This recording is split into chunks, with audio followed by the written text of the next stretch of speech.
When my course video was flagged for accessibility, I wrote a 15-page alternative reading assignment from scratch. So why did my course still fail compliance? It's 9:30 at night, and a course update pops up on my digital compliance auditor dashboard. It's Sylvia. She's trying to clear a violation on an embedded biology video.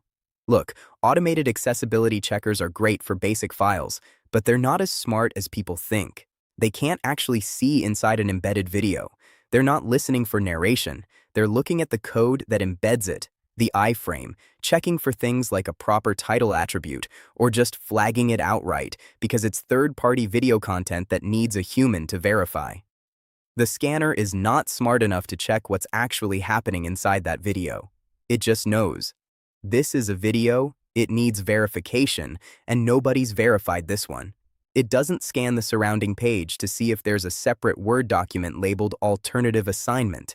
It just sees an unverified video sitting on the page, and it triggers a hard red flag. Period. I get it, though.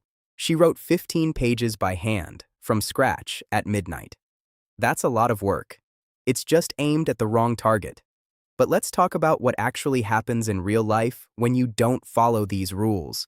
Let's explain the actual experience for a blind student. Let's call him Tom. Tom opens the course page. His screen reader is reading the text out loud, and he hits the YouTube video. He presses play. Now, this video has this gorgeous, highly visual 3D animation of cellular mitosis. But there's no audio description. So what does Tom actually experience? He sits there listening to 2 minutes of generic synth-pop background music, while a narrator occasionally says, and as you can clearly see right here, this is where the magic happens. Tom is sitting at his desk thinking, what magic? What am I seeing? Did the cells split, or did a magician just pull a rabbit out of a hat? I have no idea. Then, Tom scrolls down and finds Sylvia's helpful alternative assignment. It's a massive 15-page text-based reading document she stayed up until midnight writing.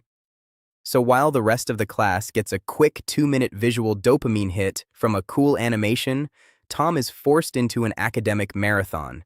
Think about how that looks. It is the educational equivalent of inviting the entire class to a pizza party, but stopping Tom at the door and saying, hey, the pizza isn't safe for you to eat, so I left a raw bag of flour, some yeast, and a can of tomatoes out in the hallway.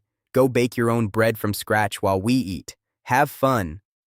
To a teacher, it feels like a heroic workaround, but under WCAG Level AA standards, it's a massive compliance failure called a segregated experience.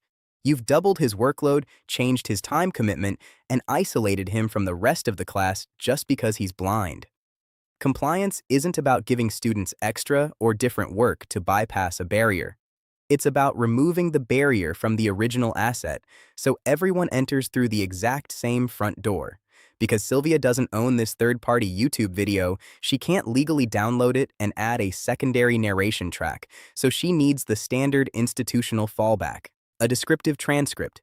This isn't just a copy of the spoken words. A descriptive transcript blends the dialogue with text descriptions of the visual action written out in brackets. When you link that text right below the video player, Tom's screen reader can read those bracketed descriptions aloud.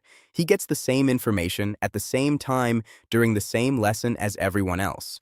The fix isn't harder than writing a whole new assignment from scratch. It's just a matter of designing for integration instead of separation. Valerie Lexis, District Legal Counsel. Lawrence can tell you what the scanner's checking for, but he can't tell you why you don't get to wait for a disabled student to show up before fixing it. That one's mine. Click the next video and I'll walk you through the legal reality and clear up exactly what universal design for learning actually means. Subscribe if you want to stay ahead of the next compliance nightmare.